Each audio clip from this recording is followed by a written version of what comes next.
Welcome to an old world, full of new adventures, where you can find your own pace. Carton House on Dublin's doorstep is your perfect midweek break.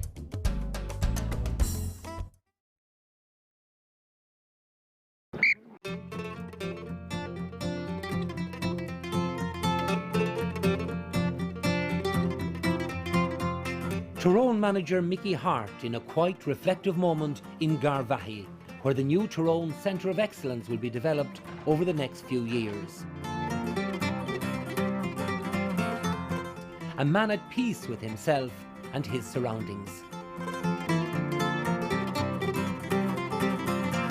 Here we are standing in the middle of Garvaghey, I suppose roughly translated meaning the rough field, which is going to be the new centre of excellence for coaching in Tyrone. We're very blessed to have a very strong Club Tyrone organisation here, which gets behind the county board, and all of the people get behind the project, because coaching is okay about being there with people on the ground doing the business, but if you haven't got the facilities and you haven't got the people and the goodwill and obviously the finance behind that to make it happen in places like this, at the minute this is just a development site if you like, but in another couple of years this is going to be one of the best training facilities in all of Ireland, never mind Tyrone, but in Ulster and all of Ireland.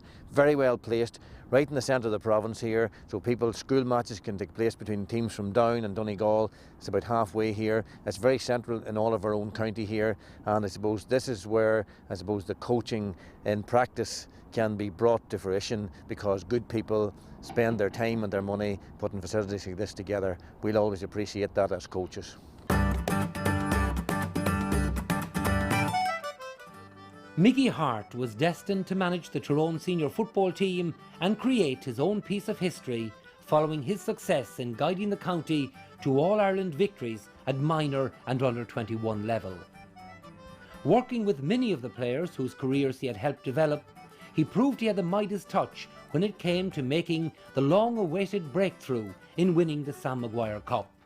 And the man from the townland of Glencull, in the parish of Errigal-Kieran, achieved All-Ireland senior success as manager, not just once, but a second and third time in 2003, 2005 and 2008. Wonderful memories for Tyrone football followers the world over. Everybody knows Mickey's the first manager to win all Ireland's with Tyrone, and he's definitely got the best out of this bunch of players that we've had at the minute. And he's great belief in us, and the players have great respect for him, and he has great respect for the players. I think it's shown on the field and in training. His attention to detail and the levels of preparation that he goes through and getting us ready for matches, our training and everything else. There's nothing left to chance with him, and the players greatly value that, because you know that whenever you're out, if he puts everything in place for us to be the best we can be, and sometimes we haven't done that, but we can definitely say Mickey it's not for his want of trying. Mickey came into county management 95, 96 and wasn't very successful at the start of his minor days, but he did then finish up being successful, and knowing Mickey, he pushed it to the limit, so he went on ahead then and did it at under 21s. He did the same thing, he won the All-Ireland. And he done minor under 21, and then the next major step and the big step for him was into senior, and he has did now in senior what no other manager in Tyrone has did, and there has been some good ones, but he did it now 2003, 05 and 08, and it's a major achievement, and everybody can look up to Mickey now. Mickey has made a great transition from a player to a manager.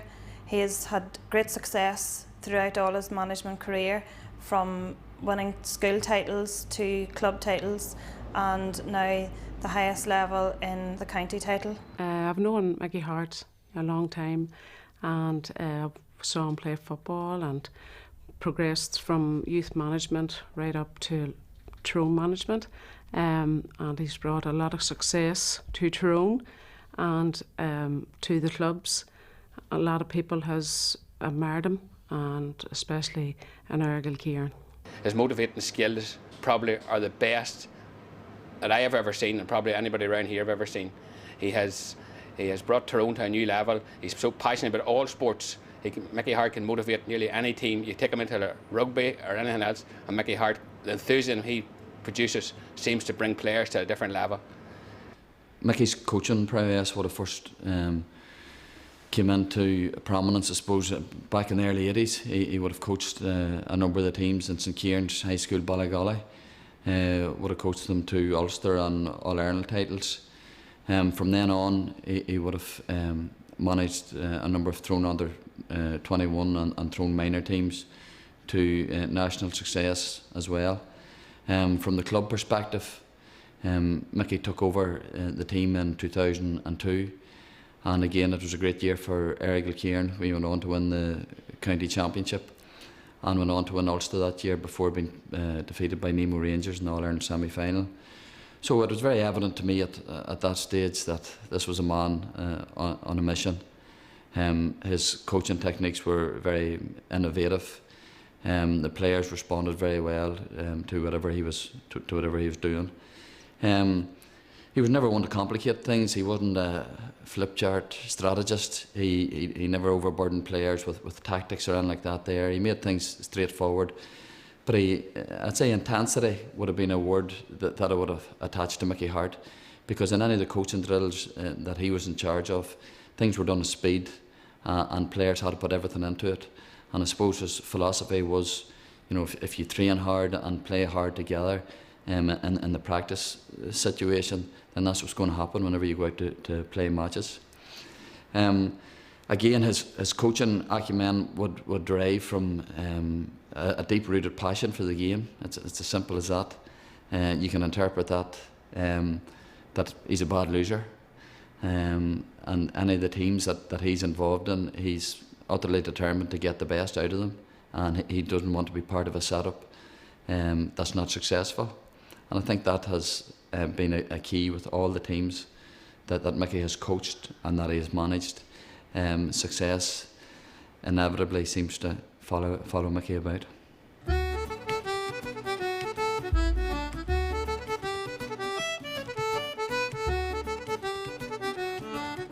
The county of Kilkenny is synonymous with hurling and unquestionably has produced some of the greatest players to ever play the game. But one man stands apart as player and manager. You could call Brian Cody the most successful hurling manager in the history of the game, or alternatively, the manager of arguably the most talented hurling team ever. Cody's time as manager has coincided with the emergence of some of the most accomplished hurlers of modern times. But the man himself has never forgotten what the GAA is all about. Move for him, lads, move away. Well done, well done. Keep with him now, keep with him. Come on, Jack.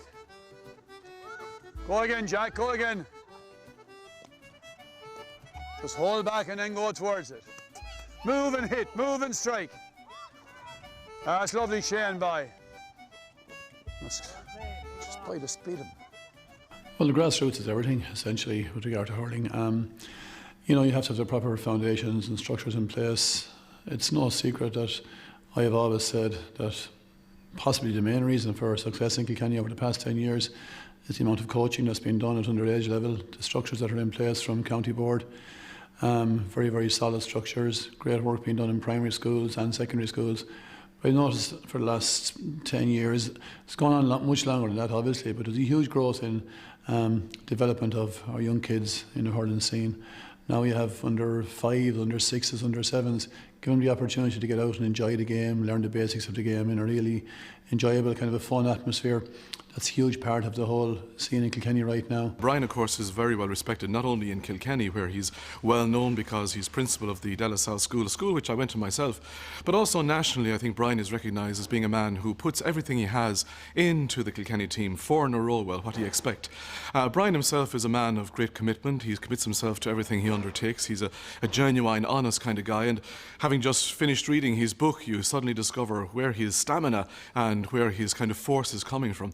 But very much Brian is a man who is highly respected because of his own concern and his own respect for those players whom he trains every single week. The one thing I suppose that he always does, I suppose, when the chips are down is he'd always have that little word in your ear, or he might have words to the whole team as a whole, I suppose, and just never panic. He always tells us to go out and make mistakes, as long as you're going out giving it your best, that it wouldn't damage the team. So he's always thinking of the team. Brian he's absolutely brilliant for Kilkenny hurling, and I suppose it's why we've achieved the success that we've achieved. Brian Cody has brought the Kilkenny team to a level higher than that anywhere else in the country. He's raised the bar, and the team have raised the bar.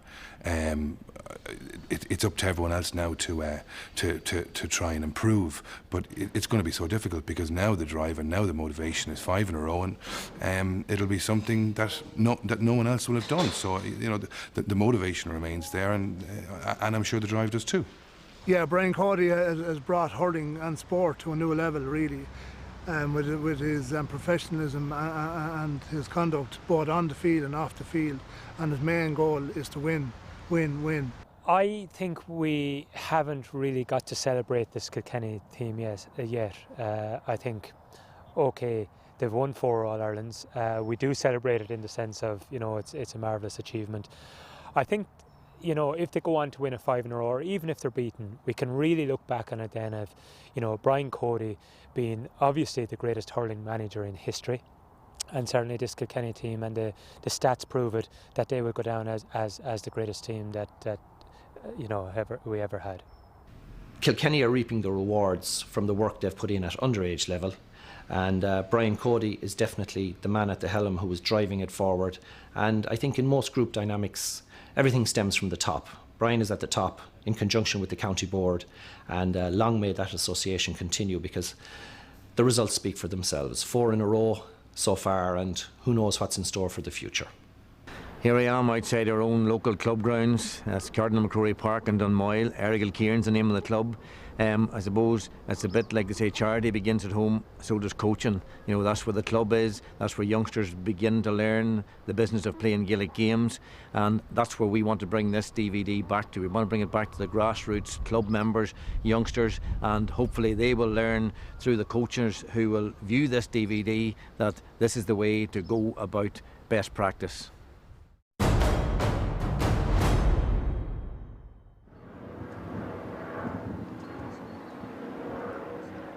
For you here, we're going to begin with the basic skills of the game in a warm-up situation here, and what we want you to think about, quality in everything that you do. So even the first time you touch the ball, the first time you pass the ball, begin to use calling names. Just get into the right spirit of it right away, because that means then you'll be in the right frame of mind for the rest of the day. All right, all of what you're doing is just moving about through the cones, find the wee space, passing the ball to each other. Get the names going early on, then I might shout a different skill. We're going to work on that, we'll break the skills down as well, all right? We just go on the first pass. See how we're doing. The earlier you start with children, the better for them, because the earlier they learn best practice, then that will be better as they grow through into adulthood. They'll be more open to following that path, so to speak. So we always have to be aware, if it's young kids that we're working with, you have to appreciate the level they are at. You have to appreciate what's going on in their lives for them as well. And, you know, we want to be there to help them do the best they can. And remember, when you're doing the first pass, keep the ball close to the body and make sure you're making a good striking action with the hand. Let's use the space again. We're all got crowded in the middle here. Let's move it out. Right away, we're going into the middle. Let's spread it out and keep it wide again. Make sure your knees are bent.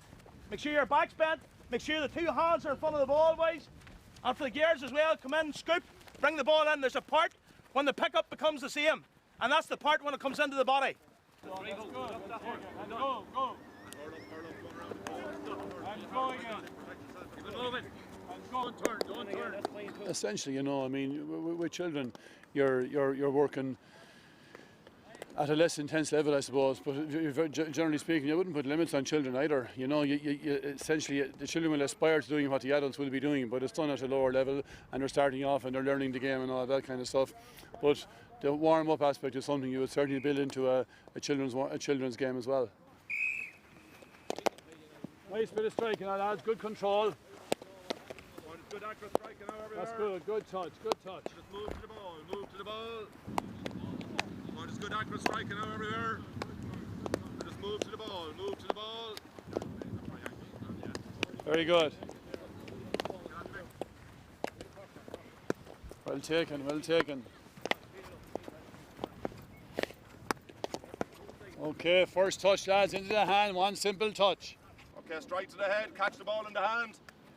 Okay, ball here, ball here. Okay, very good here, very good. Well done. Ball on the ground now. Drill the ball on the ground. Low and hard on the ground everywhere. That's good. Remember, coaches, we're not about doing things for us. We're doing it for the people we're working with. And the best thrill you can get is to see young people take themselves from a certain level or certain capabilities and bring that to a new level. That's the essence of what good coaching's about. And if results come with that, that's a bonus in terms of winning cups or leagues or titles. People sometimes view that as success, but that's a very narrow view of success. Real success is helping the people you're working with feel better about themselves, be better at the skills of the game, and therefore enjoy the process along the way and maybe stay with the games throughout the rest of their lives. 4 steps, that'll get you into the grid post. Weave in and through, take your shot. Come towards there, come towards there. Great score there, great score down the middle. Come on, get into place quickly. You know, when one group goes through, the next one's ready to go. Remember, if you're coming in from the right side, try the left foot. If you're coming in from the left side, use the right foot here. And then you have any choice down the middle, left or right.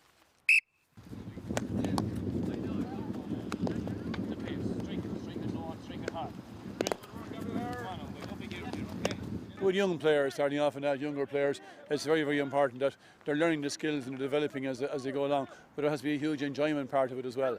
But having said that, as they get better and as they develop, a huge enjoyment part of it is developing along those lines and being able to get into tackling, being able to defend in the block and all of the skills that are involved in that there. But certainly I would certainly put no limits on children, and you know, they can very, very easy surprise you with the levels of training that they're able to do. But it's very, very important at all times with children to emphasise the importance of that they're learning the trade, I believe. And it's not hugely important. Say, we all have these stars at maybe 14 or something.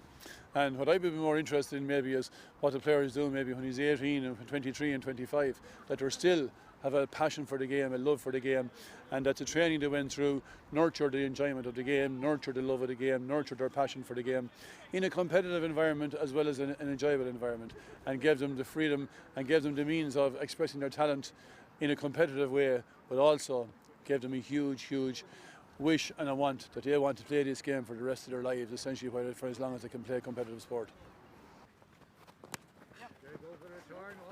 No, I can't go back there. You need to move the ball again. The challenges that we face as coaches, I suppose, is dealing with the variety of ability that comes before us, about making sure that we help those who are very talented to become better and to realise that talent alone doesn't make the person. It's about how they apply that talent. So it's about those people becoming team players as well, not becoming too individualistic and maybe selfish players, because it's their talent that's shared with the team that makes them a real quality player and a real quality person. And I suppose the conditions that prevail on any given day, we need to be aware of that as well, and we need to be able to adapt to different conditions. We need to be adapt to the skill level of the people that we're working with, and we needn't be looking for perfection. Perfection is something maybe you strive towards but never expect to get there. So it's just about improvement. It's about getting a step along the way to do things a little bit better and to enjoy the experience. And give it to the passer, that's it. Oh, well intercepted, come on, keep going, that's it, that's good tackling. I think it's important that we take time, that we're patient, and that we may have a picture in our head of what needs to be done, and we can see this picture very clearly, but we have to make sure that what we're seeing and what we see in our head is seen by those who we're trying to work with. So that may take time, and it may take a lot longer than you first anticipate, but you have to be patient, you have to work your way through it and not expect too much in a short while. But that's what working with youngsters is about. It's about bringing them across a season and then maybe a second season or a third, handing them on to somebody else and handing on best practice to the other coaches who will pick them up along the way. So it's about being patient, it's about recognising their capabilities at that stage in their life. It's about making them feel comfortable in their own skin, so to speak, and helping them develop into be better young people, as well as better sports people, because that's important, and that we have good practice in all that we do, the use of our language, the positivity of our language, and the reinforcing of appreciating what they're good at. Who's on the break? We won't have a team of clones, and it would be disappointing if we ever had. So there's going to be people at various ends of the spectrum in what they can do and how far advanced they are. That's a fact of life. We have to accept that's the way it is, and we have to be as accommodating as possible for all skill levels. And it's important that we do that, because yes, we want to win things, and we have to create winning teams if we can in certain situations, but not at the expense of the self-esteem of other young people. So we should be looking out for those who are not as well advanced as others in terms of their skill levels or their development at any given time, and give them the opportunity to do the best they can. So we should set up situations and game situations that everyone can participate in and feel fulfilled in some way by doing that. And ultimately, all of us as coaches, through whatever part of Ireland you live in, or indeed whatever part of the world you're promoting Gaelic games in, remember that it's our grassroots organisation. It's about much more than the sport. It's about the communities we come from, the parishes, the areas. It's what you talk about when you come out of the chapel on a Sunday morning. It's about what it is to be a member of the GAA. It's about the tradition, it's about the history. We have 125 years of it behind us now. It's been good for us, it's been good for Irish society, and it's up to us to make sure that the next generation will not only equally benefit from it, but maybe have some added value because of our participation, because of our wisdom in trying to pass on best practice to those young GAA people of the future. Well, I thought it was great training with Mickey and his two other pals. Bring it to my club and played in my game. I thought it was great because most people don't get a training session with Mickey Harte, and it's good to say when I'm older that I did. I learned support play and help me when I'm training with my club at home. Like, I think it seemed to be very, very good. The lads seem to learn a lot of skills in that, and it's great that Brian Cody will give us time and all that for it and show the skills of a winning manager and a winning team, what they show them, and I think it's great, and hopefully he can bring it forward and make the most of it in his future hurling career. I thought it was very good. Like it's going to help me down the road when I'm playing matches, and the advice Mickey gave us was very good, and he showed us like how to kick and pass without panicking and like have confidence. The skills they learned here today was the kick pass and the hand pass and shooting for goals, and these are all the basic things that they do with their own clubs, but to come up here and see Mickey Harte showing them how to do it is a great experience for them, and it's something that they can take back with them today, and they'll always have this memory with them forever anyway. Learned how to block and hand pass better, and to be more aware where your players are. Support play. Yeah. I think it's brilliant for the kids come from all over the country, like, and getting to meet some of their heroes. Like Mickey Harte is a legend, especially up north, like where I'm from, up in Donegal. You know, come down here, and even as a coach myself, you know, seeing so many of these drills that you can take back to your clubs as well, it's a great thing altogether, yeah.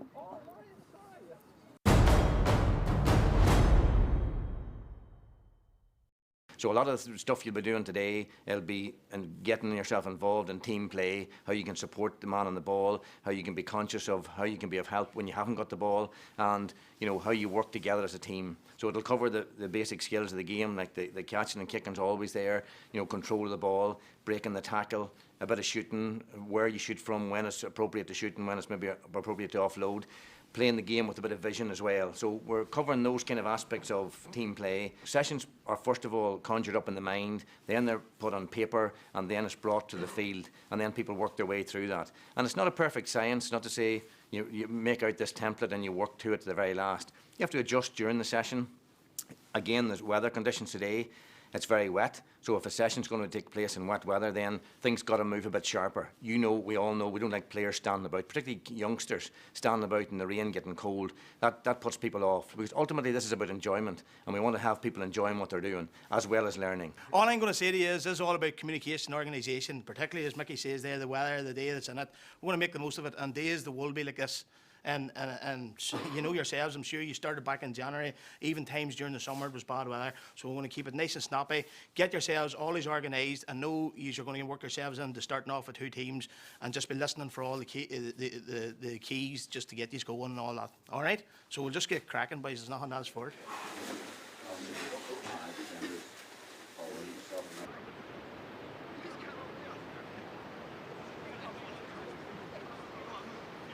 Just because this is a warm-up and because this is the start of the session doesn't mean to say you don't stay focused. See, you might take time to get your muscles and all up to the level you want it to be, but your brain is always there. So if you get your brain right from the off, then things happen better.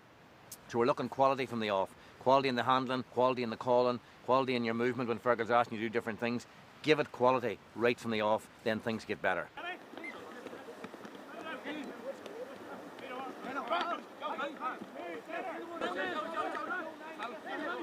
We're just watching a warm-up drill here. There's a zone, as you can see, from about 30 metres by about 15, 20 across. And we have players, these are adult players now, and they're just ending up in the little space in the middle of this. This happens to all groups and all teams. You have to ask them to think about the space that's available and go to new places that others aren't in. You think sometimes this is the only thing you have to say to children, but even adult players as well find themselves all congregating in the centre of a zone. So you have to keep asking them to move out. You're also looking quality in the handling.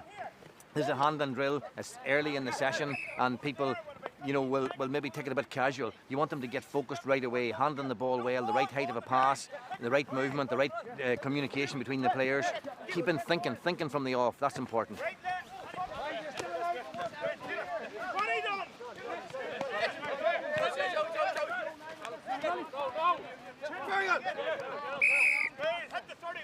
You can see here, this is an adult team. The players know each other, so it's easier to get them organised than it is with a group of young kids starting off at the beginning.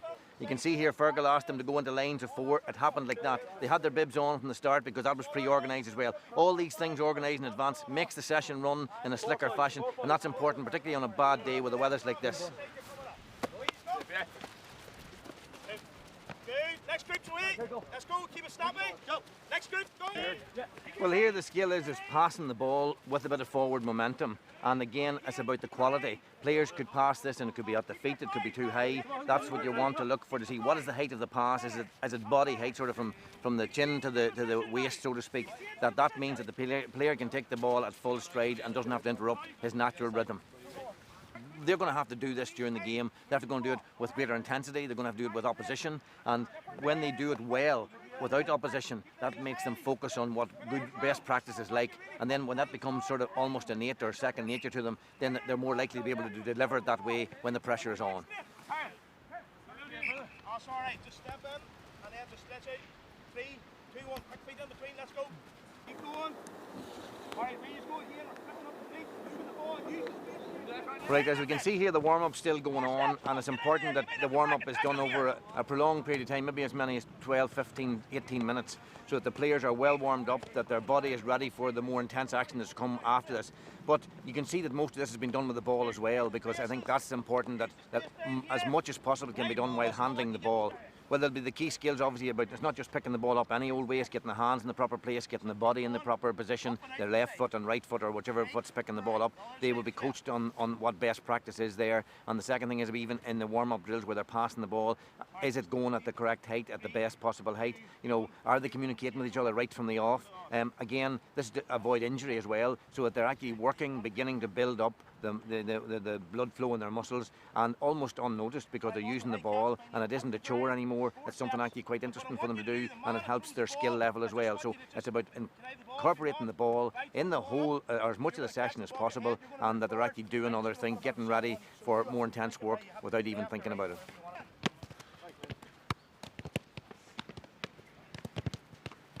Good. Ping the ball. And the receiver on the toes, ready to change, right to left, back or forward.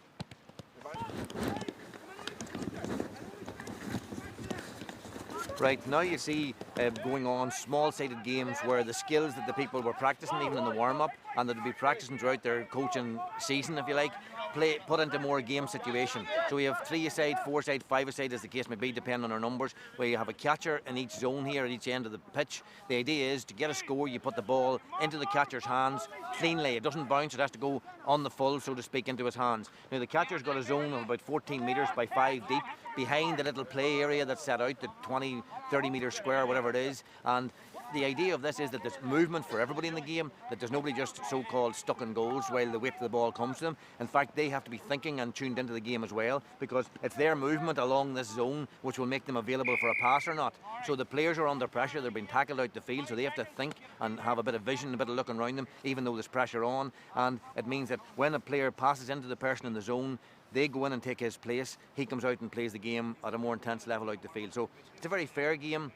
It's a very game-related exercise, and that's what we want to be doing, bringing the skills to a new level all the while through our coaching session.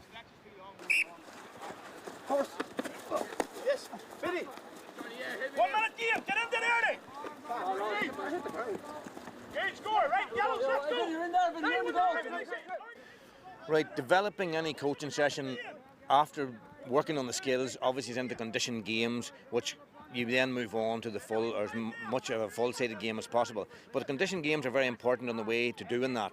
And the game that's going on at the minute now has just got an added condition, which you can do at any time. You can add new conditions to any of your games that you're playing at any time. The little condition here is that though it's a possession game, and we're trying to get the ball to the person within the zone, the fielding zone, if the ball hits the ground anywhere out the field, the little mini pitch that they're playing on, then the opposition immediately get the ball. So just it's creating that awareness of it's important to keep the ball to hand and not let it hit the ground, because when you keep it to hand, there's less variables, less things that can go wrong. So that's just a little added condition that is in this game. Well, I think it's important that during a coaching session that you give meaning to what you're asking the players to do. Because if you're just coming out, even if the session is nice and slick and seems to work very well, you have to ask yourself and ask the players, why are we doing this? You have to get them to think about what they're doing, because when they think about what they're doing, they're likely to work more on improving the level that they're at. Where if it's just a routine thing, then it can become just that, a routine. And routine is fine, but it's not enough. It's about learning new things, about stretching themselves to new places, about the coach actually engaging with his players, because when you engage with players, then it makes you think yourself as well. You don't just stay in the same place.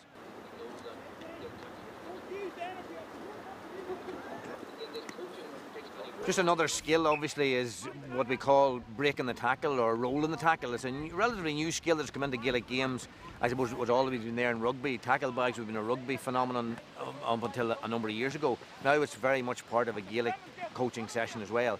And it's a great exercise in teaching people to protect the ball coming into the tackle. As you'll see, they're coming running into a tackle bag there. They have to get the ball on one side of their body, the side away from the tackler. If they get used to doing that, and roll the tackle with the other shoulder. And you'll notice that in Gaelic games now, you see many players rolling the tackle as if it sort of happened by accident, but it didn't happen by accident. It happened on the training field, on the coaching ground.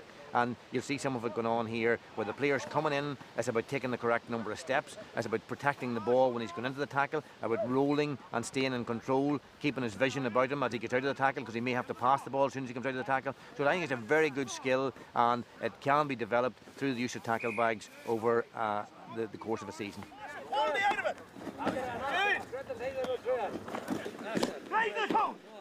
So we spoke about rolling the tackle, the use of tackle bags. This is just another progression in that, where there's two tackle bags, two players each holding a tackle bag, and the player has to what we call break the tackle.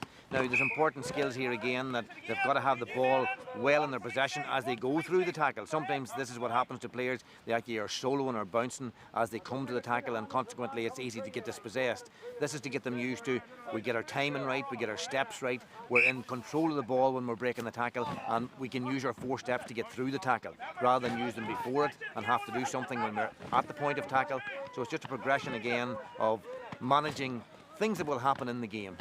Give it away. That's it. Hold on our tank. Yes, that's it. Just thinking about what you were doing there, going through the tackle bag and even rolling the tackle. What are the key things that you need to be remembering in doing that? Look, we can do this all year again, and it's a new thing in relative terms in the GAA world, but why are we doing this? Have you seen evidence of people rolling the tackle playing games?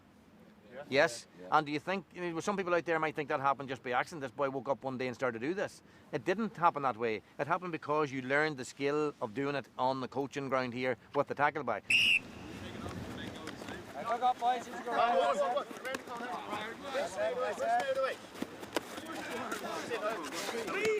This is just moving the skill on to a more intense level. Players have been dealing with shouldering with the ball, staying in control of the ball, but when you enter a little bit of competition, it brings it on to a new level. The competitions here, the boys are using what are called coordinates, obviously. It's 1 home, 2 home, 3 home, or 1, 2, 3, 1, 4. It doesn't matter what way it's mixed up, so it makes them think, number one. They have to go to certain places. They're competing against an opponent on the far side of the little zone, and then you see how does the quality survive when that happens. Sometimes when people get into this sort of competitive edge, then the quality and the skill level drops a bit. So it's good to recognise that, to say, yes, this is why you're doing this, because you can do the skills unopposed, you can do it without the competition. When you introduce a bit of competition, then things become a bit more difficult, and it's getting to that level. That's what coaching's all about, being able to do it at the competitive level.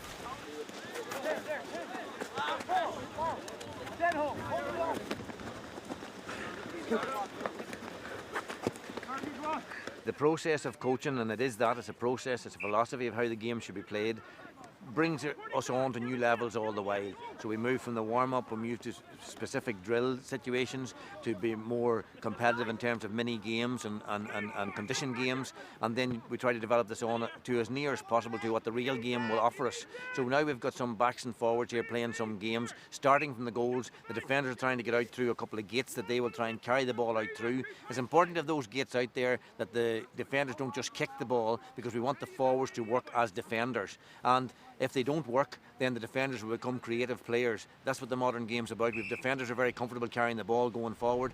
We need our forwards to be ready and alert for that, so they're not just there to score anymore, they're there to work as hard as every other player. So ultimately that's what we're looking to do, bring the progression along to as near as possible to game situations, and ultimately it would finish, if you had enough players, with a 15-a-side game or a 13-a-side or whatever number you had. So it's about bringing it through the various stages, and again, this is for every coach across the country, whether it be underage you're working with, whether it be a school team, an adult team, it doesn't matter what standard it is. You want to show that you're a progressive coach, that you're looking to bring the skills first of all to a higher level, then bring them into more meaningful situations and condition games, and then ultimately as near as possible into the real deal.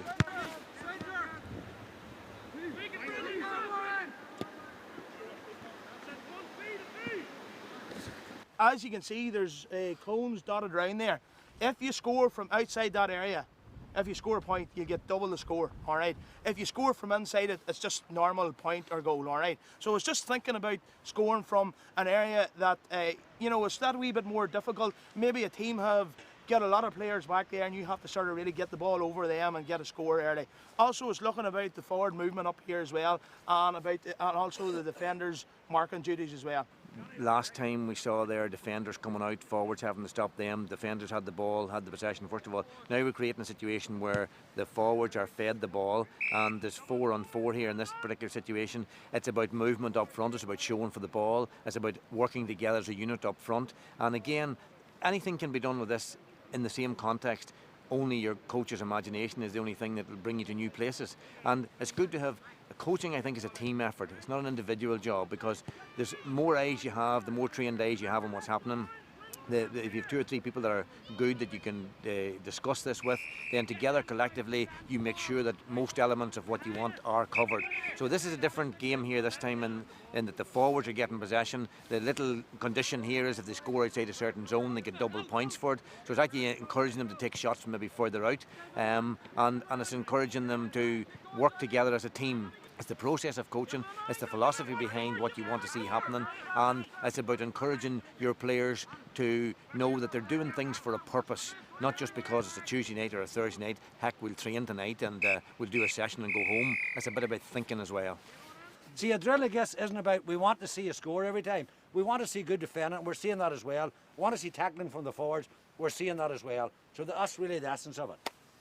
When you set up certain things, it is artificial to a degree. When you're taking little pieces of the play and little piece of game, it doesn't naturally happen like that in the game, but yet you have to do that to create those experiences. So sometimes when the defenders obviously know what's happening, then it's easier for them. They won't always be 4 forwards closely marked by 4 defenders in the course of a game, you'll find maybe one of the forwards gets himself 10 yards of space, you know. So that's a wee bit false, and we have to realise that as coaches and as players, that there's things you have to do which are very much predictable in this situation, but there's still learning in them. And as Tony says there, the learning will be where you send the ball to. The learning might also be the person who's delivering the ball. Is it always the first pass? Maybe you have to carry the ball a little bit. You know, maybe you have to think, look up, the first move isn't on. Maybe that player inside is going to check and make a second run. And really, as a forward and inside player, it's not any more about your first run. Maybe your first run will work sometimes, but often might be your second or third. You might have checked once, checked twice, and it's the player on the ball. That's what we're talking about vision. That's what we're talking about thinking about what you're doing, because it's not just simple anymore. Oh, I get the ball, I'm facing this way, I'll kick it this way. It doesn't work like that, because modern defenders know that players like to play quality ball in now. It's not the old days when the full-back was king and you tossed the ball in and it was bears, buns, bear, whatever it was. It's not like that anymore. People play smarter games now. So therefore forwards have got to get smarter as well, and they've got to make those runs, make really purposeful runs. A defender knows a forward is making a run that's only just a bit of activity and no real achievement. So it's about achievement. Is your run going to achieve something? So make sure that if you're going to make a run, it's a very deliberate run, that the defender will have to go with you. He can't take a chance that you're not going to get this ball, and therefore that takes him out of that zone as well. So a run, sometimes many runs that you're making that even if you don't get the ball is a good run. So never think that you have to get the ball when you make a run. That run could be opening up space for somebody else. So that's the thinking about the game and developing, and that's what you need to be thinking about as you go along. And never worry about artificial situations like this not working out precisely the way they ought to. There's no precise way for anything to work out. It's all about learning. It's about learning as you go and about learning new things every session you're in. The next condition game is we're going to put goals up there in the 45. We're going to play everyone 10 aside.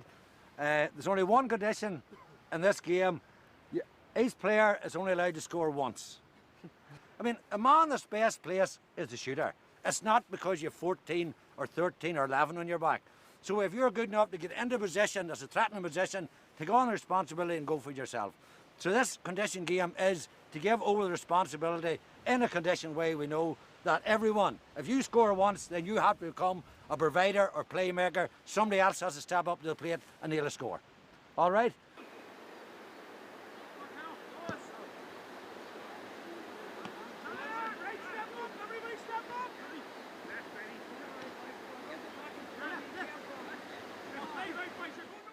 This particular coaching session is moving towards the end of what we're dealing with now, but it's again a progression, bringing it out into having all of the players involved in a game situation. So we started with the warm-up, obviously the skills again. We'd have brought that on to mini games or condition games in a close contact, then more into thinking about what they're doing. Some of it a backs game, some of it a forwards game. Now we're playing a game and you can make it out whatever way you want in your own situation. We're playing across the field here, and the idea behind this game is that there's 2 sets of goals. So the players then, as they move up the field, if the route to one goal is closed off, then if they have a bit of vision about them, they can switch the movement of the ball across to another side. So it's just about creating this awareness again of vision on the ball, which I think is central to quality play. And then all of the players get involved in this, and it keeps everybody leaving the situation, leaving the session feeling that they were part of a good session. There was learning that took place on the night, and they'll come into the next session better players for that, individually and collectively.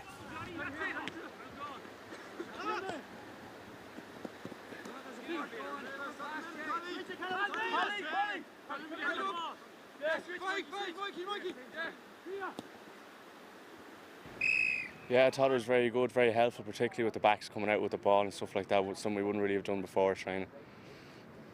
I thought the intensity of it. I mean, even the warm-up was so quick, sharp. Even we were wrecked even at the end of the warm-up, and they kept it going throughout the session. 90 minutes hard work. I felt the emphasis on teamwork and working for the team was very, there was a good message across there, you know, so I found it very helpful. I thought throughout the training session with the drill of the blocking, we definitely improved on that as well. I think we could probably use that a bit more in our own training sessions in the coming year. Coaching is about helping people deliver the best of their own abilities. It's very much about taking the skills and God-given talents that any individual has, helping them develop them to the best of their ability, and then, since this is a team game, how can that fit in to the team ethos? So if we've got those two principles in place, then we're not in a bad place. Again, it's so much about the process and about what you can do, what you ought to do to create good coaching sessions. And of course, it's not exhaustive. We haven't taken every element of the game and into fine detail about how each element could be coached to the last letter of the law, so to speak. But we're given a brief overview of an approach that I believe is good and best practice as we work with young people or adults or any team at any level and try to bring them from where they're at to a new place, and to have players realise that a lot of this is within their own domain. You know, they will hear best practice at a coaching session. They'll have opportunity to do that in the context of a competitive situation, but it's really what they do away from the session that will make them either very good at this or still needing work done on a continuous basis. So if we get players thinking about what they can do for themselves, having an open mind to learning when they come to the coaching session, having coaches like yourselves throughout the country who are looking new ways of doing things and looking to ways of doing things well because they've observed other coaches, because they've read about it, because you've watched this DVD, and then you're putting your own individual and unique stamp on it.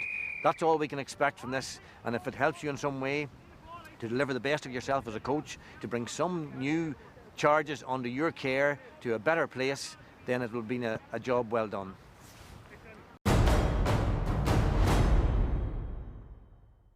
I'm Brian Cody, that's first of all. Michael Dempsey here and Martin Fogarty.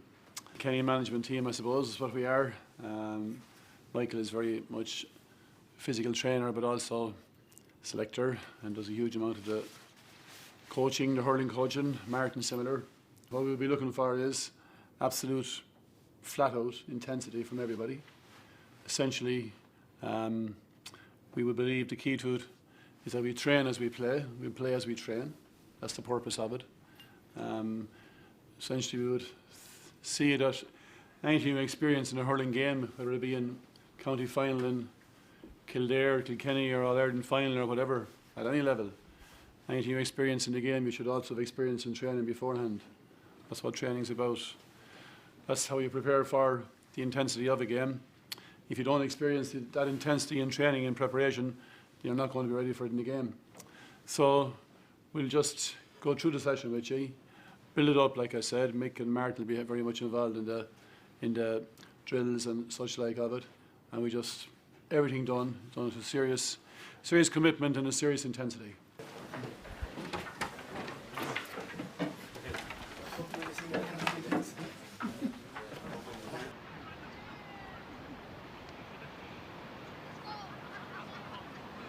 Okay, essentially we're just getting into the warm-up now, starting off just warming up a small bit there, just striking in twos, warming up the hands, shoulders, all that kind of stuff, loosening up, starting off with low intensity, and the purpose then we'll build it up into a higher intensity where it'll be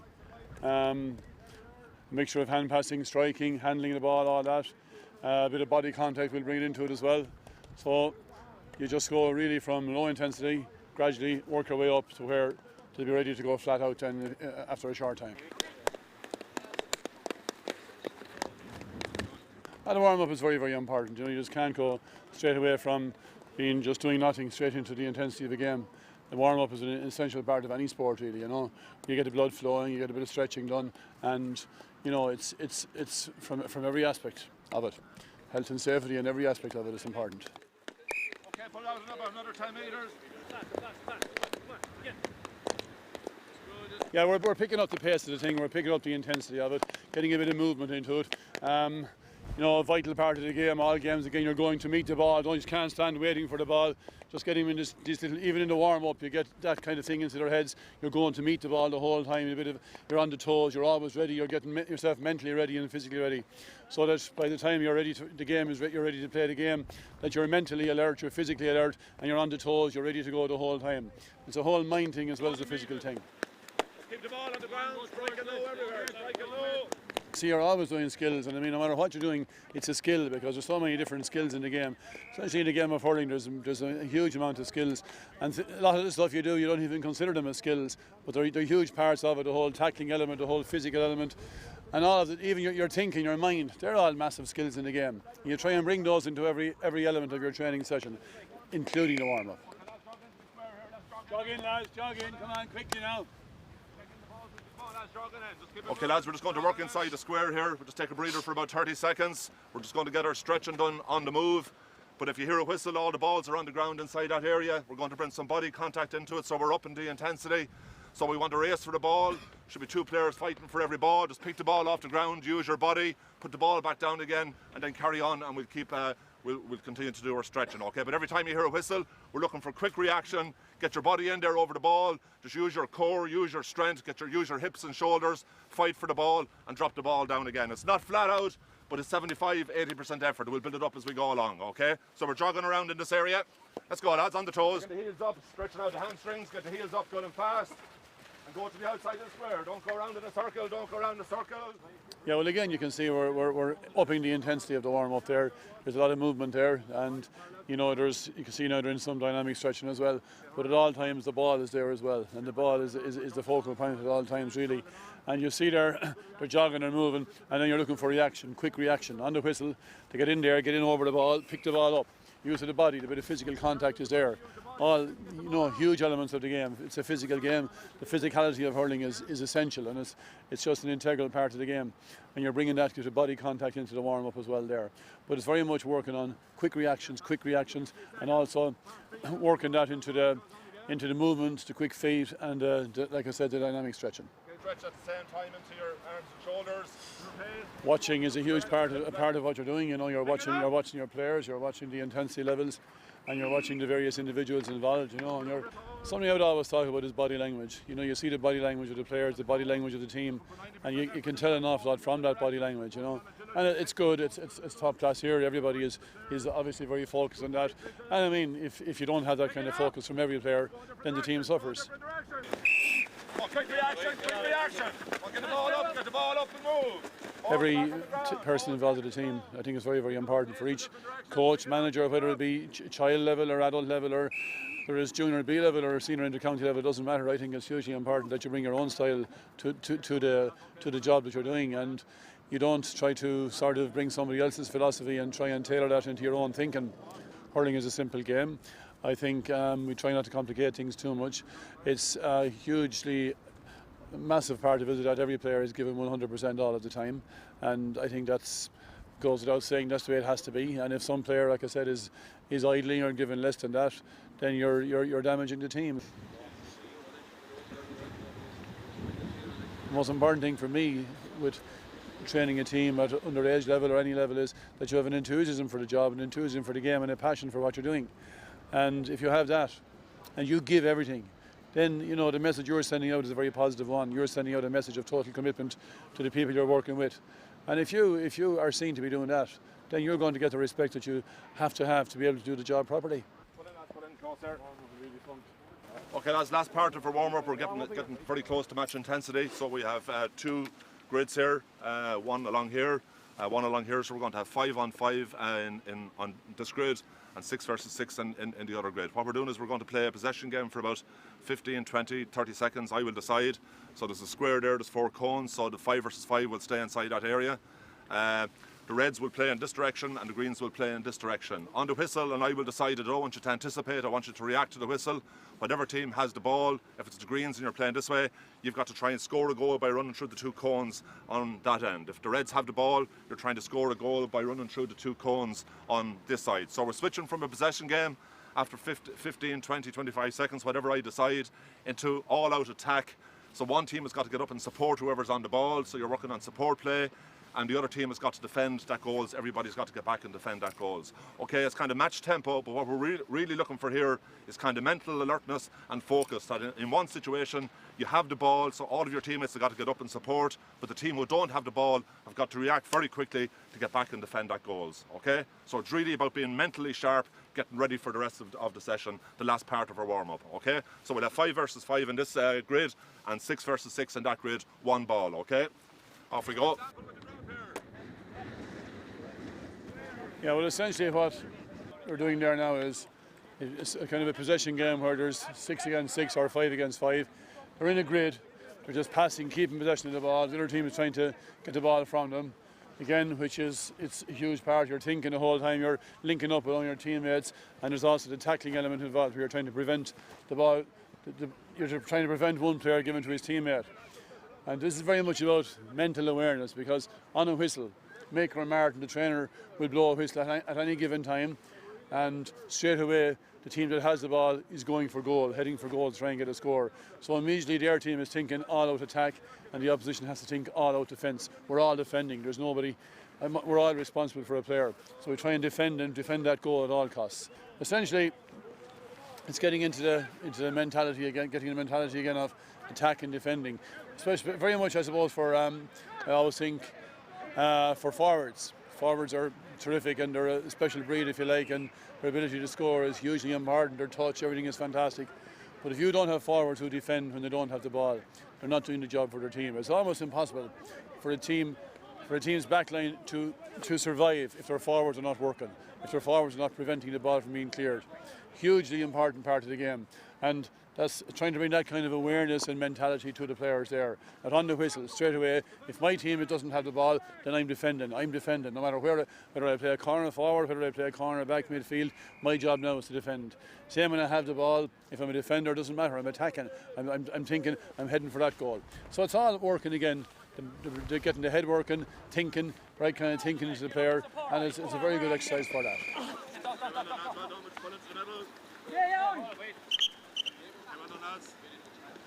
Now we're just doing a drill there. Essentially that very much involves using your body.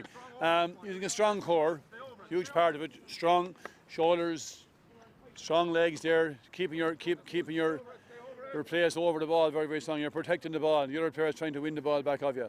Essentially it's a massive part of the game altogether. You know, it's very easy, lots of people do drills and you can strike the ball, and everybody can do all those things to a reasonable degree and can improve on that. But it's those in-close skills that are hugely important, and very, very often are the difference between, you know, a player becoming really, really good and a player just staying an ordinary player. So it's a skill that you should essentially probably do in every bit of a training session. Get in there, get used to it. And for young players in particular, it's very, very often just getting used to using their body, getting used to the body contact and all of that. They're kind of lovely, skillful players, and if they don't develop that side of their game, they will not go on to be the players they can be. But you can do this very, very much from young players right up along. So what we're looking for here is, it's the very same as in a match. This example, your corner back, your corner forward, I'm marking this man here.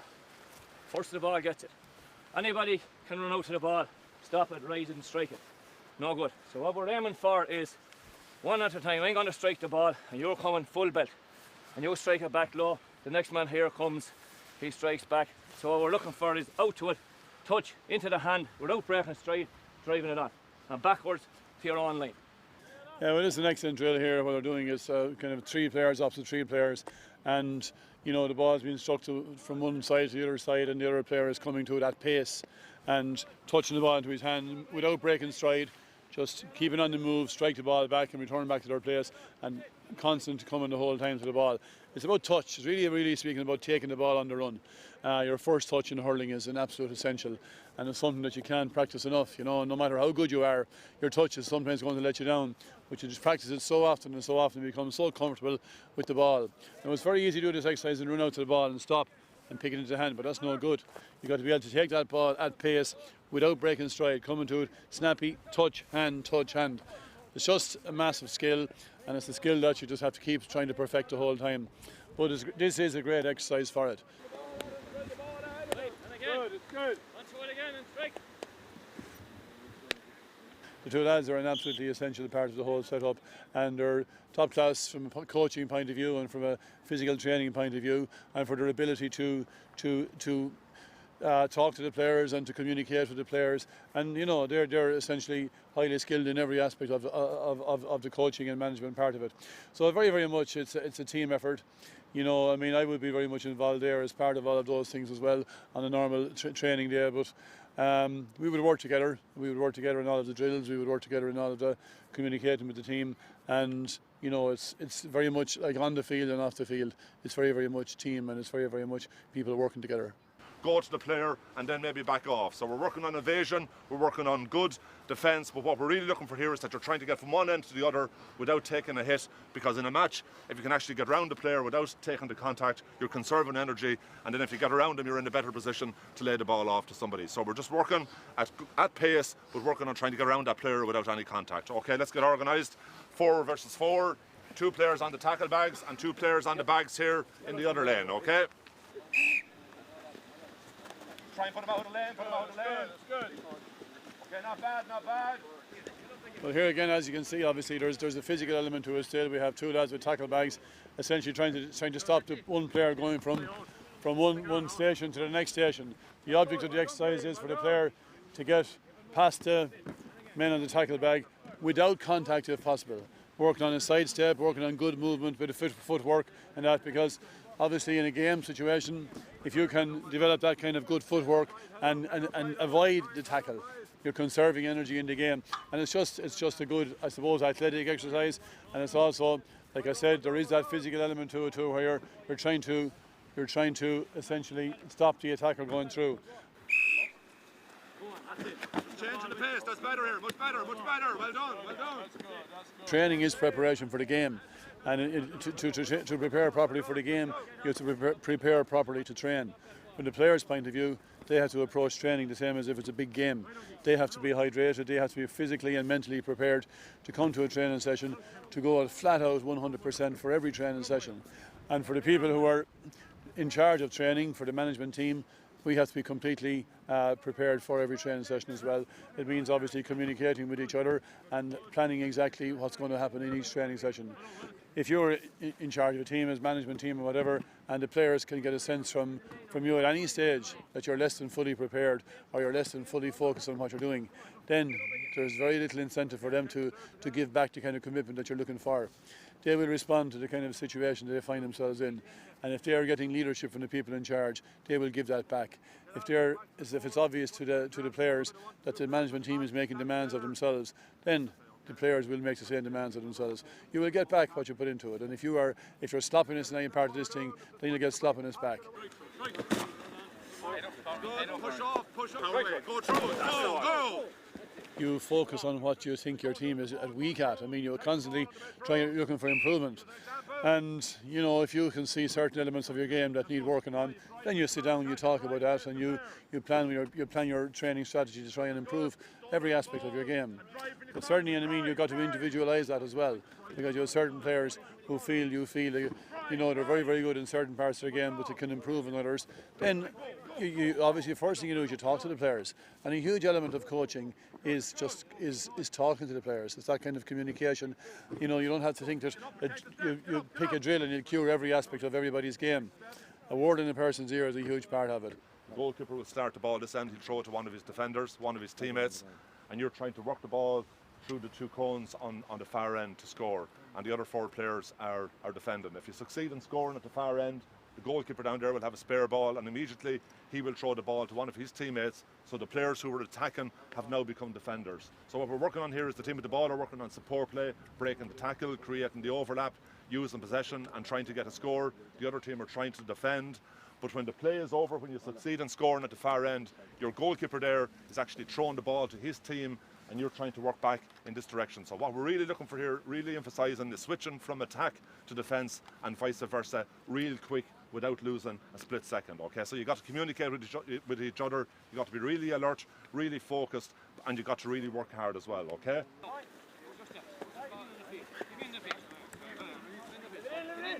Give it. Touch it. Okay. Pass. Working back. Harte, give it. Come on, move. Collect it. Come on, get up on it. Get up on the keeper. Pass it out straight away. The first thing I'd say about the blocking down, lads, is just the technique of blocking we're working on that time. You know, there was no physical element to it at all. Like let the player get the ball, turn, strike, reaching for the ball. But in this one then, you bring this whole thing further, and we always call this tackling. Just where you have the ball landed between two players in the middle. It's a 50-50 ball. You fight for it. You think it's up in the sky, one of you can catch it, grand. Now you don't run around, just twist, stand, it's just footwork, twist. And if Mick is here, I'm here, I win the ball here, I've got to hit the ball that way. Go, turn and go. Stand over it. Stand over it. Chase the ball. Stand over it. Go on. Right. Okay, get your hurl up on that. Well done. Okay, go in, win it. Go on, Lennon. That's good. Get up, John. Come on. Get up one This way. Hit back again.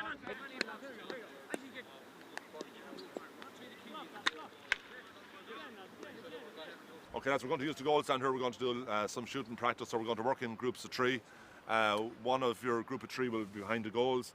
He will get to throw the ball out to one of your players out here. So I just want you to combine together. It's a random shooting drill. So we'll be working on maybe crossing the ball from one side of the field to the other. So the player behind the goals will throw the ball out to maybe a player over here. Then he will pick out the third player on the far side with a diagonal ball. So you got to time your run. So it's random. We're not doing it in straight lines. It kind of replicates a match situation. You got to time your run, and you got to either throw the ball with a strike or with a hand pass to your teammate. He will take the ball in, put it over the bar, and then the player behind the goals will throw the ball back out to the player who shot, and he will pick out the other player with a strike or with a hand pass. Throw it up. Should have got a block. Skills here are just shooting practice, and you're just bringing the element of the passing into it as well, linking up with a player. Essentially we have 2 players outside, 1 player behind the goal. The player behind the goal shoots someone.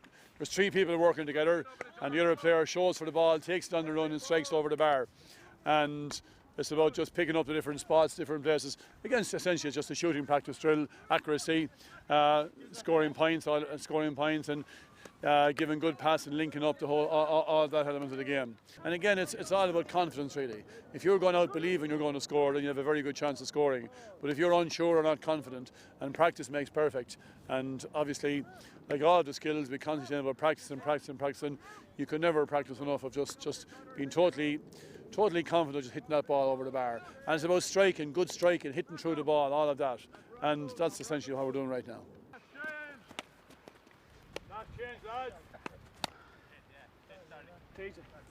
If you win a ball and there's nobody near you, if there's something on, fair enough. If there's nothing on, if you're under pressure, hold that ball, take your few steps. While that's happening, there's somebody coming so that you can lay it off to. That's one major thing we're looking for, right? Support play has to be there, backs and forwards. Corner back wins the ball, full back should be there, close to him to take the ball off him, drive it up the field. Ball goes down into the full forward, don't presume he's gone in for a score. Somebody has to be coming in with him, right? We want to see a lot of ball being killed in the backs. You know, no big silly pulls, ball breaks around the goal mouth, backs get in, kill the ball, pick it up, walk it out, look for somebody to throw it out there. Forwards do the opposite. Keep the bit of space, but then come running in, flick on the ball until an opening comes, somebody gets down on it, picks it up, support with him, pop it. So let's get out and hurl.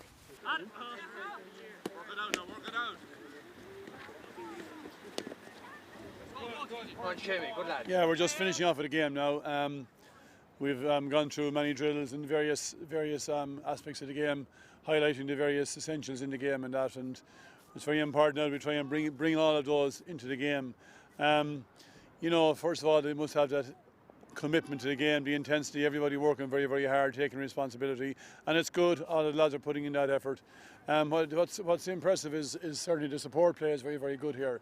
Everybody is in the game, and when the player is not on the ball, he's showing for the ball, and they're backing each other up very, very well, and that's hugely important.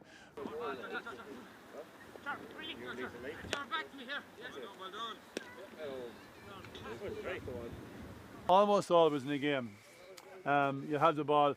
You never have time just to stand, throw it up and just hit. You always want to be moving with the ball, striking on the run. So when you get a ball, just go your few steps, looking up, seeing what's on, and try and pop the ball then to the best advantage, whether it's a score or whether it's one of your teammates or whether it's a good diagonal ball or whatever. But just you should be doing it on the move. Don't just stand to strike. When you stand to strike, you're gobbled up. You know, when you're going on playing senior hurling next year, you won't get the time to do that. It's intensity, it's flat out. So it's always move with the ball. We'll be forever roaring it. Move. You can't do enough of that. You know, keep doing that. That's vital. You know, it's obviously if you have the ball, if you can give it to one of your teammates rather than give it to one of the opposition, it's what it's all about. But that's good. You're showing for the ball. Keep doing that. And if the score is on, go for the score. But if the score is not on, keep it alive. Don't just hit and hope. Keep it alive, pop a ball across the square, good diagonal ball from one side to the other side. That's the best ball of all, obviously, in hurling, gaelic football, whatever. A ball is coming across the forward's ball. And then from the point of view of the backs, the basics, lads, in the backs, don't let the ball go past you. Everyone talks about, you know, all sorts of stuff, but do the basics well. And when you're at back, you stop the ball going towards your goal. That's the first essential. It's hugely important. Put the work into it. You'll have a fabulous time doing it. The greatest game there is, and you know, you can't practice it enough. And just the sheer enjoyment of hitting that ball against the wall, working on your touch, trying to improve your touch. From the time you're that height, that age, to the time you're old as like Martin, you're still thinking you can do it. You never tire of doing it, so keep doing it and work on this game, lads, and give it everything you have. And take on the challenge of this championship next year, and take it on in a spirited way, everyone working together. And don't be, you know, make it something that's really, really part of your lives, because it's well worth it. So fantastic work today, lads, and wish you the very, very best of luck. Thank you very much. Well, I suppose the message that all of us who are involved in hurling is, you know, that we're just, the whole passion for the game is something that's absolutely massive in hurling. And hurling is such a skillful game, and it's such a phenomenal game that is something that you just play because you're entranced by it, really, you know. And I think of the players, the top players, and what inspired them all along is their just sheer love of the game. And I see young kids out playing, and the way they just become mesmerised with their ability to control the ball and striking the ball off the wall. And that's what it all boils down to. And I think of the players, say, who I'm involved with playing with Kilkenny, they spend their days when we're not training just perfecting their touch against the ball, hitting the ball against the wall. And it's something you're never tired of doing. And it's passion for the game, love of the game is what it's all about. And you know, so many people around the country nurturing that passion, nurturing that love in the children around the country. And that's something that has to continue to survive and to live on, because the game of hurling is such an integral part of Irish life and Irish culture. And it is our own game, something that's very, very much part of all of us. And you know, it's essential that the game continues to grow and continues to develop. And I think the game is stronger now than it ever has been. And I see travelling around the country so many young people, and hurling is thriving now in places and beginning to thrive in places that traditionally it wasn't strong. And I see hurling walls being built all over the country, and it's just fantastic to see all this work that's going on with the game. And long may it continue. And you know, coaching is a huge, huge part of it. But I think it's very, very important to add, and I say this many, many times in many, many places, that you don't need to be an inter-county star or a former great club hurler to get involved with your own club team or your own school team in a coaching capacity. You want a sheer love of the game and an enthusiasm for the game, and a desire to see young people getting the opportunity to play the game, and give them that opportunity, and you'll get certainly years and years of pleasure from it.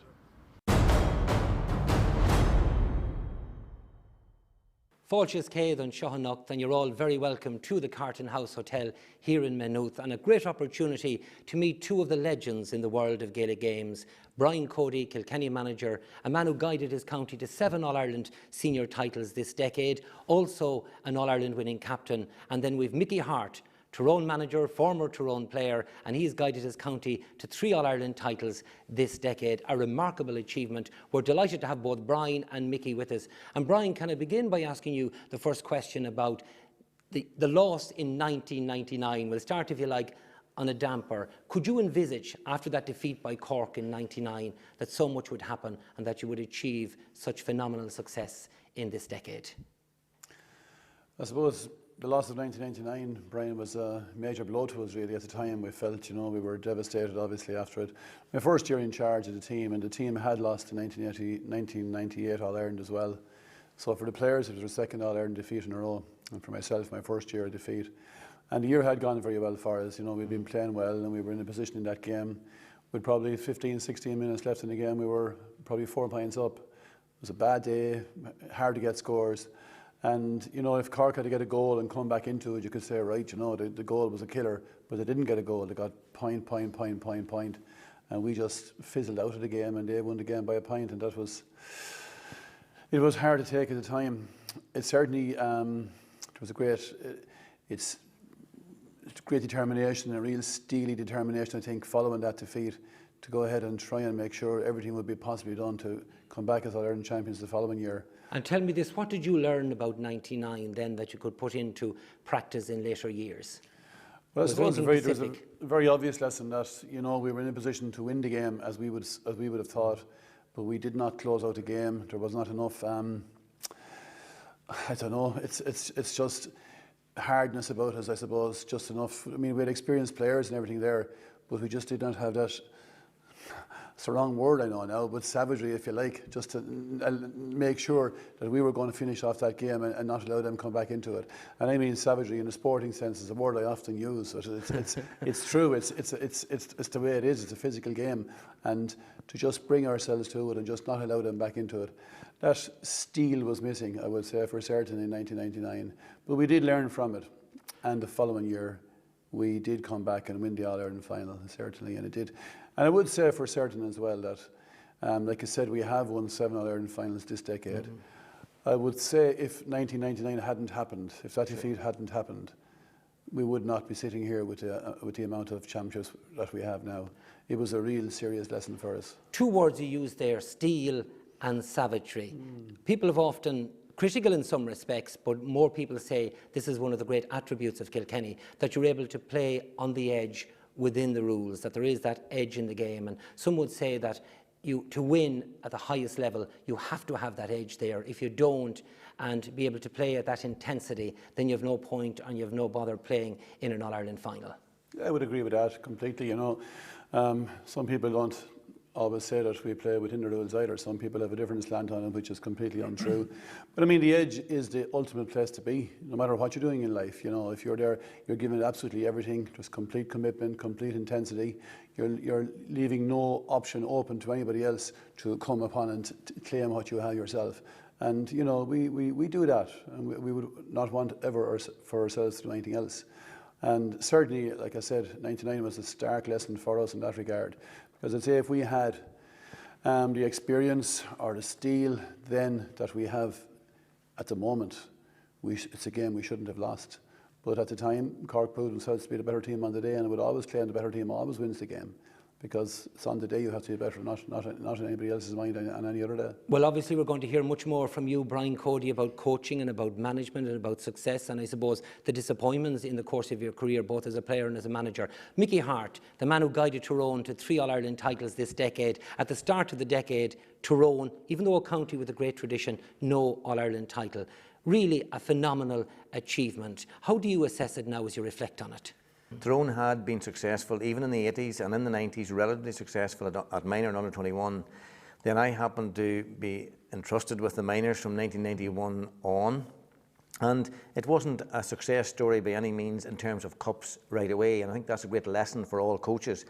It took me to 1993 to win the first Ulster title, 1997 again before won another one, got beaten in the final that year, took us to 1998 to get that first minor title, which was the first one in 25 years for Tyrone. But what happened then was you had a group of players who came together. Also, of course, the tragedy of the loss of Paul McGear somehow galvanised them in a way, in an extra way that you never could have anticipated. And, you know, that's what the hand that life dealt us. But it was about the process of working with these young players. They got a belief in themselves. And then when they moved on from 18 to 21, I was fortunate enough to move on with them.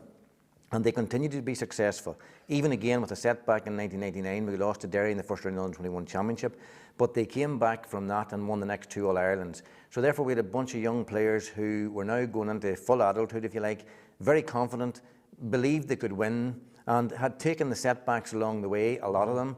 And you were going to join up with people like Peter Canavan, Chris Lawn, you know, Colin Holmes, Brian Dooher, people who had been there for maybe a decade and not managed to win the Senior All-Ireland. So it was all about attitude, it was all about belief, it was all about the process of learning along the way, both for them as players, for myself as a coach and those who work with me. And together we believed that anything was possible. And when you go into a competition with that belief, and then of course quality players from both age groups, if you like, then that was the formula for success that we had. If you look at a situation, we'll broaden it a little. The GAA representing about the community, the sense of identity and the sense of home place. You played for the county, you established a reputation as a player. Why did you feel, was it more by accident than design that you became a manager? I'd imagine, it often intrigues me about management. There's an element of ego there, and I couldn't say ego when I talk about Mickey Harte or Brian Cody, but it's a natural progression, perhaps if you come up in a club, that you become a player. But management is quite different. Did you always feel it within yourself that you had that capacity to be a manager? When you're playing, you think that playing is everything, and there's nothing like playing by all means. But when you move from playing to coaching or managing, it's a very different world. And it's not just about your own game anymore. It's about all of the people that you're in charge of. It's about their individuality, their uniqueness. It's about bringing out the best in each of them, not at the expense of the team ethos. And there's a whole lot of stuff in the mix there, and you have to learn to cope with that. And you learn by experience, you learn by your mistakes, and obviously you learn often by results as well. So it's the process of learning, and I think it's a great place to be when you approach it in the right way.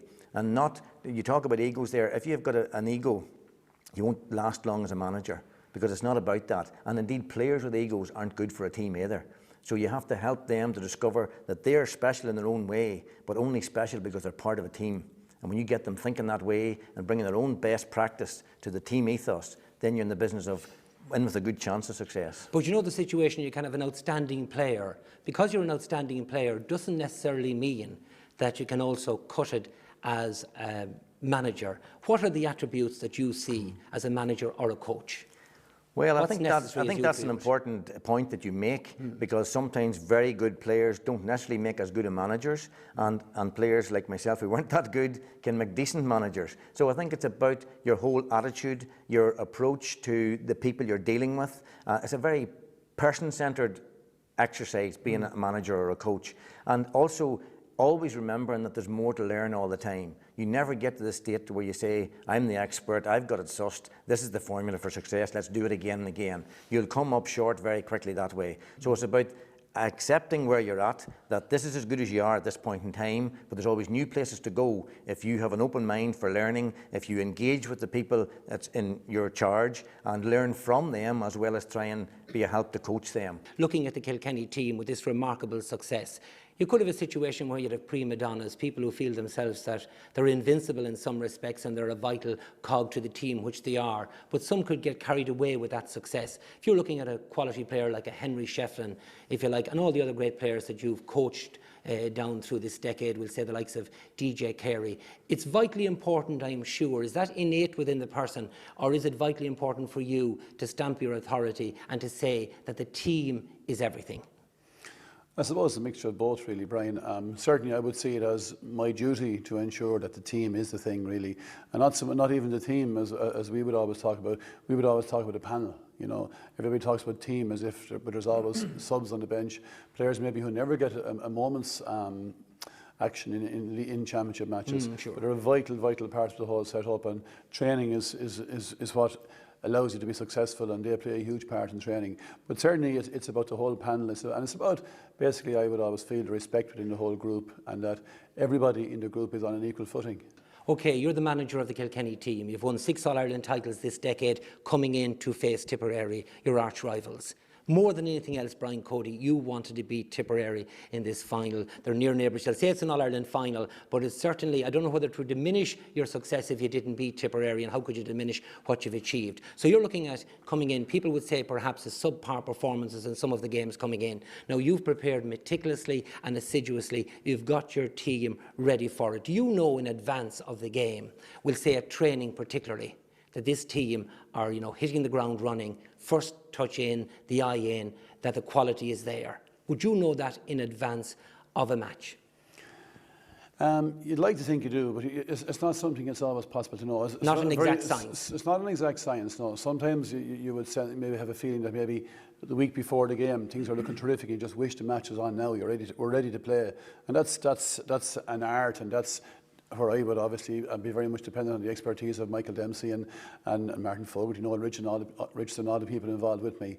And they're very much involved in coaching. I'm hugely involved in every aspect of preparation. But what I would be absolutely certain of, and I give a blanket guarantee no matter what game we're going to approach, that we would always give an absolute commitment, and that everybody would go to play with total commitment all the time, and that our hunger, which people often talk about, our hunger would be a guarantee every single day.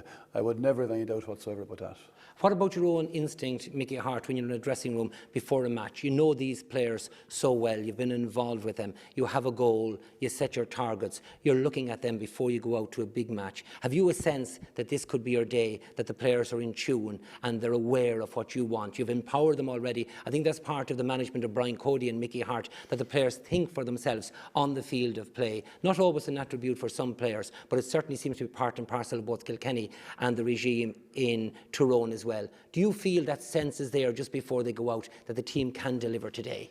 Yes, I agree with Brian here that, you know, by and large, you can have a good sense of that. You can never be 100% sure of anything because you never know what happens just between you seeing or thinking that way and the actual game. When it starts, things can change within 5 minutes, within 10 minutes.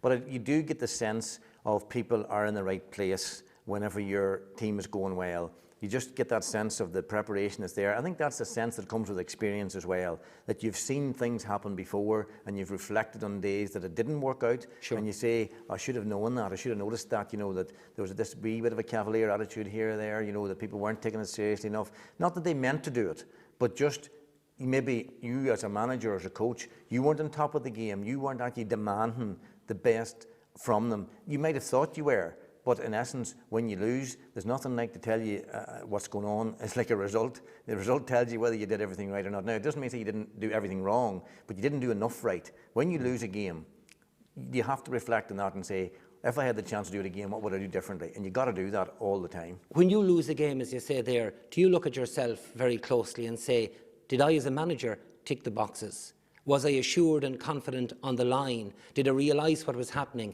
Did I make the correct substitutions? In other words, was I able to change the dynamic? Or do you look first and foremost at the players and say, he missed too many frees or he slipped in defence or whatever? No, absolutely not. I mean, we would always check ourselves first, you know, us as a management team. We would say, look, we're in this together. We'll win together, we'll lose together. We're not going to say we'll take the entire blame, no way, because we'd never take the entire credit. We'd share it around. We'd look at what we did, and we have to examine what could we do better. Sure. And also you need to leave that before the players and ask them the same questions. If you had the chance to do this again, do you think you could have done anything differently? What about your preparation? What about decisions you made on the field? You need people to reflect on these things. So we'll take our share of the responsibility by all means, and sometimes we have to reflect on that and make a difference for the next game. But that's the way it is. It's the process of improvement, and sure, it's about reflection as much as anything else. And indeed, there's another very important thing for coaches. There's a lot of reflection possible in the days that you win as well, which sometimes you ignore because you let the result dictate. But when you win as well, you can make lots of mistakes, and you ought to be checking those as well. We're talking tonight about the elite, if you like, Mickey Harte, the marquee names. Coaching isn't about that. It's at ground level, and the youngsters with mixed ability and skills. It's about the club player. It's about the young club player. It's about how you as a coach interact with whoever is in front of you. It's about, again, recognising the qualities that exist within those young players, not just their sporting talent, but their qualities as people, and recognising the stages of development that your young players are at, not expecting too much of them, but working with them to help them be the best they can be.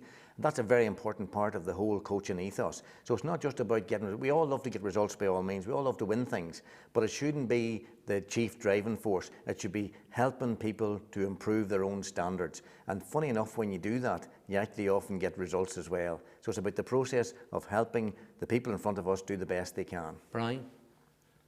On that point that he was making there about getting the best out of the younger generation, the young players, because you're not always dealing with, if you like, the Henry Shefflins of this world or the quality players. You have to look at the club player with different abilities. I'm here with, at the moment, dealing with Jackie Turlow and Larkin, players that I have dealt with at primary school level, and there's great sense of satisfaction in seeing those players develop, and not just those, but I mean, we won the county championship there, our own club, in 2004, and the players came back with a cup to the school to us, and we had 24 players from our school back as county champions with the club, you know, and that's a great sense of just a great feel to that, you know, but that's where the real enjoyment is probably. And I just think they're the absolute heroes in the GAA, the people who look after the young kids, the young children, and give them the opportunity to play the game, to enjoy the game. And I think there's a huge onus on every one of us involved in the GAA that we give the next generation the opportunity to get the great sense of enjoyment and achievement that all of us have got from being able to play the game, because that's just what it's all about really. And it's a game that is just so special. Just taking up the point from Brian is making there, is that a problem for coaches, you know, that there's this win at all costs in society nowadays? It's almost permeated right down to the young generation, and you take youngsters, and shouldn't it always be about enjoyment in some respects? Okay, you can win the medals, that's the goal achieved or whatever, but isn't it vitally important, because sometimes you can see coaches or managers on the lines with youngsters and roaring and shouting instructions at them and confusing it, and in many ways you can confuse the youngsters as well, Mickey. It is important to remain calm ourselves as coaches, and as Brian says here, it's all about enjoyment. And I suppose then it's about balance after that, because enjoyment for some means doing their best to succeed as well. And you have to balance that you're giving everybody games to play. You know, you're giving them as much game time as possible to as many players as possible. But if there's somebody who's very competitive, then you want to help them develop that competitive edge as well. So it's a bit of a balance of helping those who want to go on as far as they can, not at the expense of counting others out of the game, but you know, try and get that sense for everybody that they're achieving something, that they're enjoying what they're doing. And what about the process of coaching, you know, the preparation and the planning? Well, I think that's, to me, that's key, that, you know, you need to think ahead about what you're going to do as a coach. You need to arrive there with good planning, you know, even on a little bit of paper or whatever, lined out what you intend to do on the pitch. For coaches maybe beginning, I think it's a very important thing to do. Maybe when you become more experienced, you can feel that there's less necessary to do it in such detail. But I think new coaches ought to be well prepared, because when you're well prepared, then things are likely to flow. And the young people that you're working with in particular will know that you have put some time into preparing this, so therefore they should do the best to deliver on your preparation. Catch people doing things well, and then that leaves you in a strong position to help them with the things maybe that they could do a little bit better. But I think the approach must be positive first of all, give them lots of affirmation, and then and that's your normal way of doing things, then they're much more well prepared to take a bit of advice from you after that. And wonderful insights there from two of the great managers of our time, Mickey Harte and Brian Cody. We'll hear much more from them in a moment, but I have a sheet here, the one-page man if you like, and we have a question from the audience there. Niall Naughton, footballer from Maynooth. What's your question, Niall? Both Kilkenny and Tyrone have had huge success in the last 10 years. How will Kildare follow in their footprints and bring all Ireland titles in both hurling and football? Mickey, you can take that up. I don't want to give you advice like that. You nearly did it this year already. So, no, I think that Kildare is a very strong football county anyway, have been traditionally, and I mean, probably were at higher levels than Tyrone were some time ago. So I think, again, let's go back to that word process. It's a process of working at a young level where you work with young people, and that's done in the clubs, it's done in the schools. You have to create this environment of self-belief, if you like. And when you do that in enough places, when you do it at school level, do it at club level, where you get young people who believe in what they're capable of, and enough of them come forward, then you're laying the ground rules, I suppose, for people to develop that at county level. So therefore, I think underage success, inverted commas, which I say is progress, not necessarily cups, where you have teams at underage who make a bit of progress, get a chance to play a couple of championship matches or whatever, maybe reach a Leinster semi-final or a final. That's beginning to build that belief into those young players. When you get a few teams coming to do that, back to back or whatever, then taking it through to the next stage of 21s, I think that's the process that's important, bringing it through to 21s. And Kildare were obviously very successful on 21 recently there as well. I think there's an All-Ireland final they were in. So they've proven that they have young quality players. So it's about just building on that and then bringing that into the adult or senior squad. I think you're very fortunate as well. You've got Kieran McGeady there at the minute, who has got the experience of being successful, who's a totally dedicated athlete himself, and he seems to be bringing that same dedication to his management style. And I think you're in a good place, and we need to be looking out for you in the not too distant future. Was it easier for you, Brian Cody, because a great tradition was there? You'd won so many All-Irelands, you yourself an All-Ireland winning captain when you're taking over the teams, or there was a few setbacks. Did that change you, saying to yourself, things will have to change in Kilkenny as well? We'll have to change the template, and what worked in the past in the 80s may not necessarily work in this decade? I think, Brian, players very much dictate templates and methods of play. You know, I don't go in with a certain sense of the way I want the game to be played. You know, there are many people out there who mourn maybe the lack now of ground hurling or overhead striking or whatever it is. I don't have any concept of how the game should be played in my head, but when I see the players that are available to me and the qualities they have and the strengths that they have, and how best we can let them play to their strengths, then I think that's the best way to go about it. You know, you could have a very big physical team, maybe half forwards who could be terrific at catching the ball out of the sky for a while, which we did have. And then maybe some of those players are gone, you have a different type of player coming in, and you react and you respond to whatever's in front of you. And you know, players dictate tactics, I believe, very, very much, especially in hurling. You know, it's hurling and football, they're different games, and you can't just go out and say, right, we have this is the way we play the game, end of story. You let the players, and you give the players, you empower the players, as has been said already, or you get the players to take ownership of the thing. And you know, I mean, at the level I'm involved with Kilkenny, they're like I say, they're very, very talented players and more than capable of bringing themselves to the game in a major way. Do you think yourself in any way, Mickey Harte, that the amateur ethos is under threat? No, I don't think it's under threat. I think there's this talk now and again, and as Brian says here in the media, we hear about this pay-for-play thing, but really it's not sustainable, number one. You just can't do that. As Brian says, all of the people who invest so much of their time in helping all our young people develop into the players they can become, you know, where would you be without that? And if people started to get paid at some end of the conveyor belt, so to speak, well, if everybody else then says, well, if they're getting paid, why shouldn't I get paid? It would be totally unsustainable. And I don't think that the thinking is that within the GAA. I think the thinking is we're professional in our approach, but we're not going to act as professionals in terms of that we get paid. Professional approach, but not professional in terms of pay. Can I look at it from a coaching perspective? We're here lauding, if you like, the voluntary ethos, and that's the greatest strength of the GAA, as we talked about the sense of identity and home place, and those that line the pitch and put up the nets and do all the work. Do you think in some way that the GAA may not have the structures in place to take advantage of that from a coaching perspective? How do you mean? This great voluntary are there. There are so many people willing and able to go out and take youngsters and coach them and whatever, but maybe the structures are not in place to get the very best out of those who are willing to be coaches or willing to be managers. Yeah, well, I think it's something like everything else that needs to be constantly under review.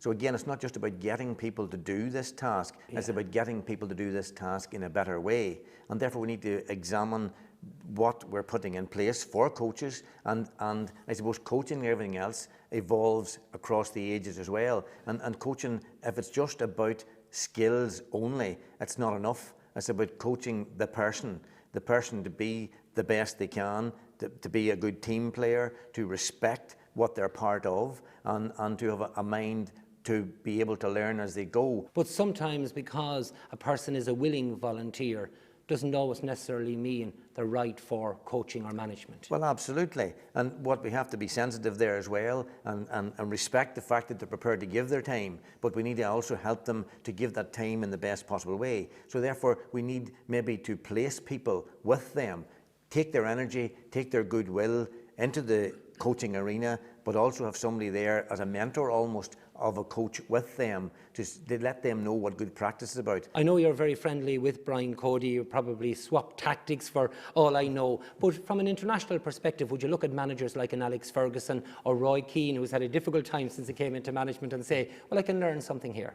Absolutely. There's always things to learn. If you have the antennae out, there's always things out there. And, you know, sometimes you learn things that you shouldn't do as well as things that you should do. Obviously, I mean, anybody interested in any sport, you tend to be prepared to watch all sports and have just a feel for the thing or an instinct for the game, whether it be rugby, soccer, whatever, maybe golf, whatever it is you want to watch, it's there. And you would always be kind of drawn to watching a game situation of whatever sport. It's part and parcel of what a coach and manager do to be able to deal with the media and to be comfortable with them, or have you always got to keep a distance there as well? No, I think you have to be able to deal with them. I think you have to be comfortable dealing with the media, and I don't think you can get any hang-ups about, well, not talk to this one, not talk to that one. You speak to people when it's appropriate, and if there's a time when it's not appropriate, then you tell them that, and you say, you know, we're very happy to talk to you, but there's certain times when we'd rather that you wouldn't be there, you know. The media are absolutely vital to the whole aspect of the thing. Promotion of the game, I mean, publicity for the game, a huge part of it, you know. And I'm very, very comfortable dealing with the media, as you know yourself, Brian. And I would say that our panel is very much as well. But there are also players, you know, who just don't want to speak with the media, and their personality, it doesn't suit them and that, and it might affect them. So my the way of dealing with the media from the players' point of view is, you know, people talk about media bans and Kilkenny this or Kilkenny that, whatever it is. But I would say to any player, if you're happy to speak, speak. If you don't want to do it, don't do it. It's that simple. But do I understand the role of the media? Massively. I think they have a huge role to play. And many of them, of course, have a real passion for the whole GAA association as well and for the games. And, you know, that's crucial to the whole thing. How can refereeing standards be improved? I think that we need to, first of all, there needs to be accountability in all walks of life. And I think at the moment there isn't enough accountability with referees. They seem to be a protected species, and I think that's not a good thing to do. I think that we need to have the administrators, those who appoint the referees themselves, managers, coaches like ourselves, and players, representatives from all those groupings should come together and assess games that have happened, incidents that have happened in games, talked about it from their perspective, in the company of each other.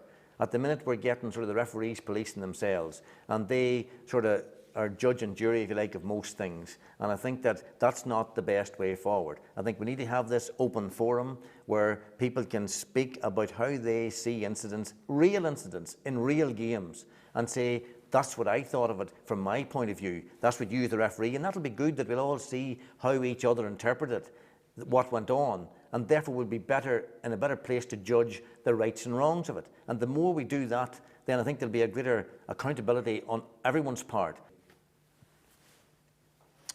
Yeah, it's very difficult. I suppose at inter-county level, you know, you have the best of the referees, really, you know, and obviously some better than others.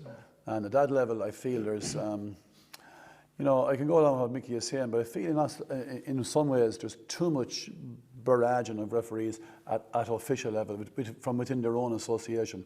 I think they're being besieged with videos of their own performances, and they're putting up examples of tackles maybe in different games where they're saying, why wasn't that a yellow card? That should have been a yellow card. That should have been a red card. And they're taking the whole sort of instinct for the referee out of the referee, and he's going out with ringing in his ears instructions like, that this has to be a yellow card, oh, that was supposed to be yellow, I must produce a yellow card here. And the game could be played in a terrific spirit and and I think that's hugely important. The referee should be given the freedom to referee the game as he feels it is being played, like the spirit is being played in. And that may necessitate letting particular things go in certain aspects, because it's not taken from the game, it's adding to the game in actual fact. So therefore you see sometimes the game is going out and you have free, and it kills the game. I just feel if you get a sense that you're getting fair play from the referee, he doesn't have to be a genius, because we're not geniuses, the players are not geniuses. The referee is never going to be a genius. But let him go out and let him use his go. He's there, first of all, almost always, because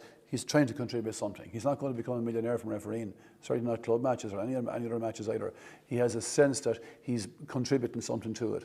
I suppose one person that has as much passion and knowledge of Gaelic football, indeed all sport, is with us here in the audience. And a question now from Father Brian Darcy.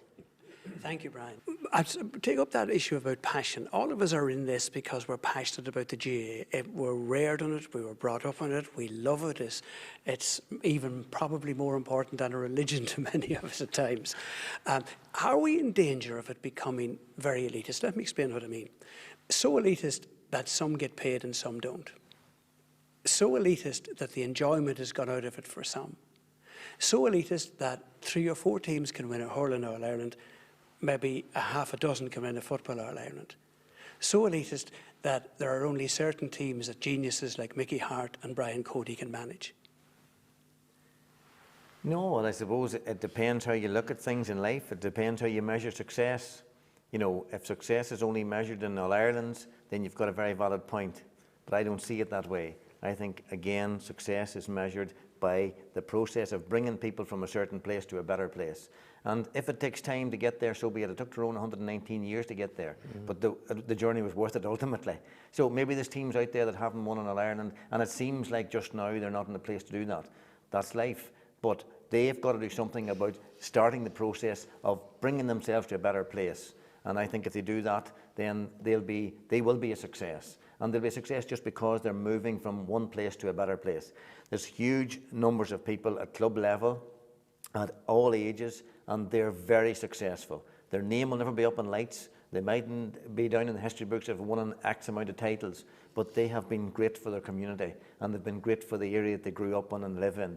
And a passion for life. If their passion for life comes through their involvement in Gaelic games, God isn't that great in itself, you know. So, you know, there's such an opportunity out there for people in Gaelic games, and I see success in such a wide sense of the word that there's a lot of people successful.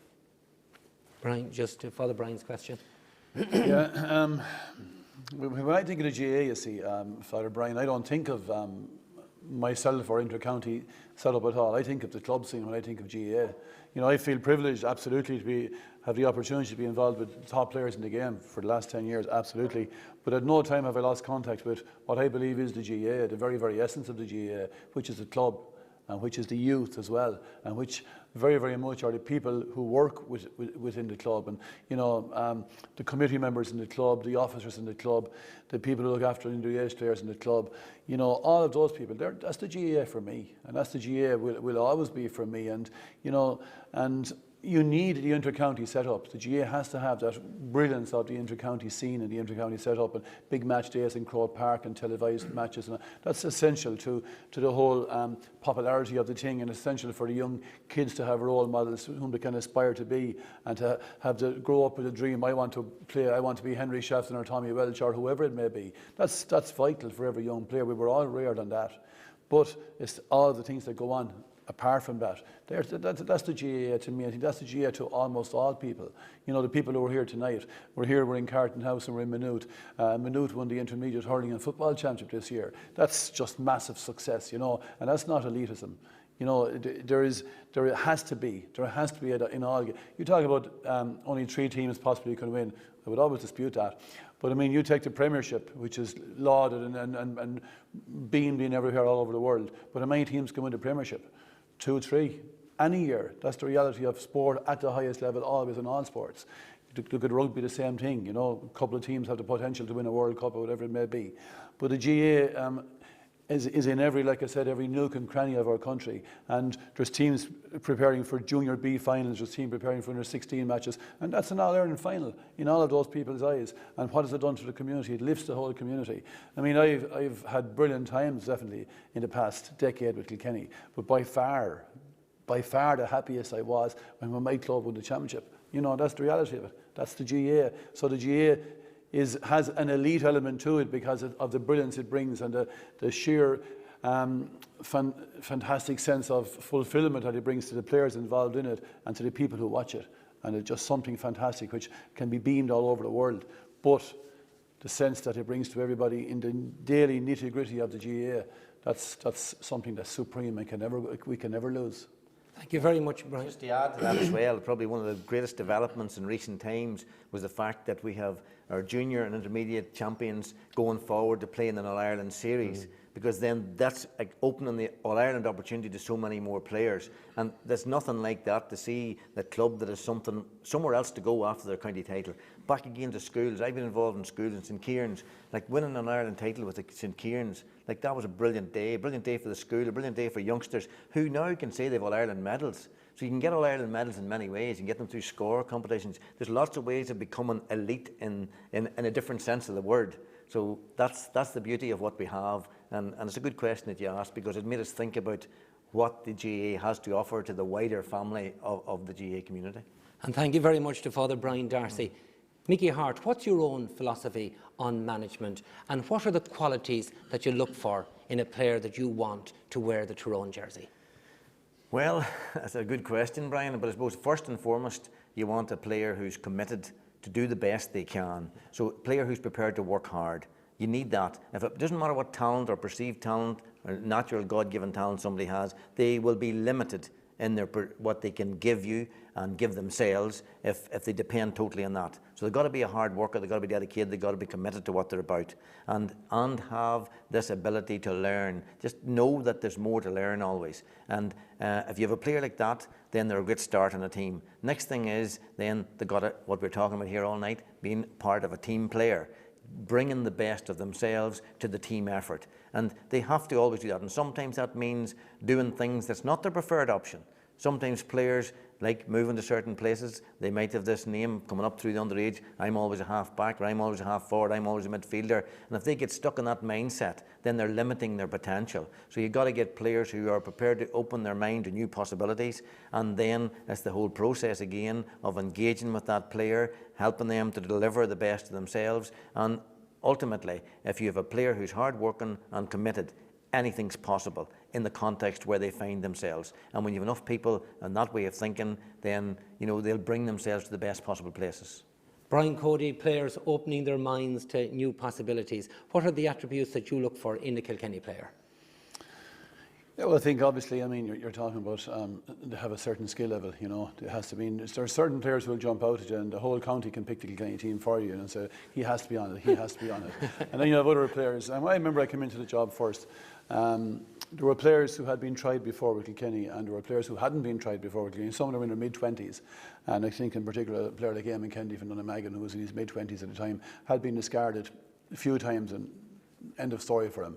But he was a massive club player at the time, and he was a real leader for his team. He dominated club matches, and I could never figure out how he could not become an inter-county player. Some people said he was too slow, some people said he was one-sided, but to me he had an ability to go out and just dominate games. And I brought him in and worked with him and gave him the opportunity, and the commitment he had was total.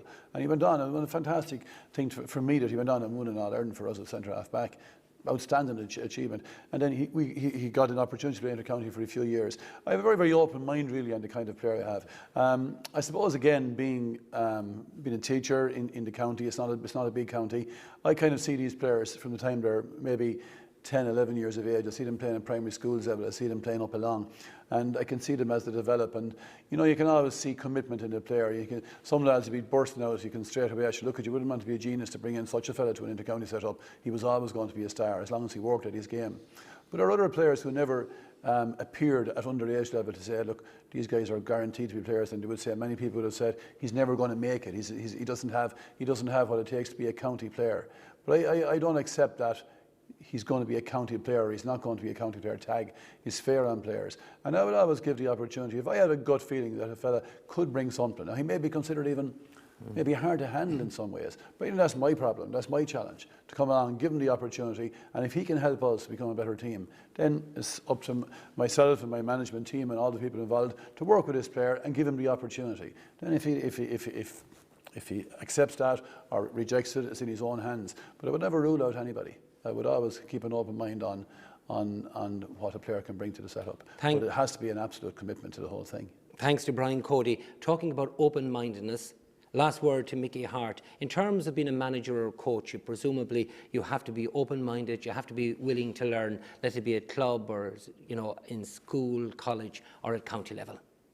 Without a doubt, we're all people in the process of being.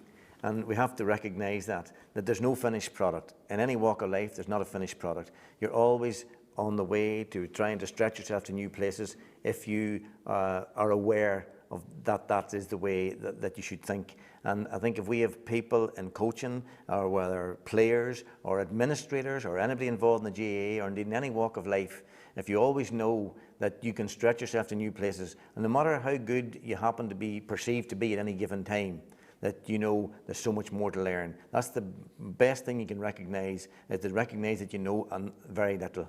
And if you know very little, there's always more to learn. And that's the way I try to embrace my coaching life. There's so much more to learn, and I'm looking forward to those possibilities, and I hope I get the chance to discover a whole lot more. Well, Mickey Harte and Brian Cody, thank you both very much. You're very welcome. Well done.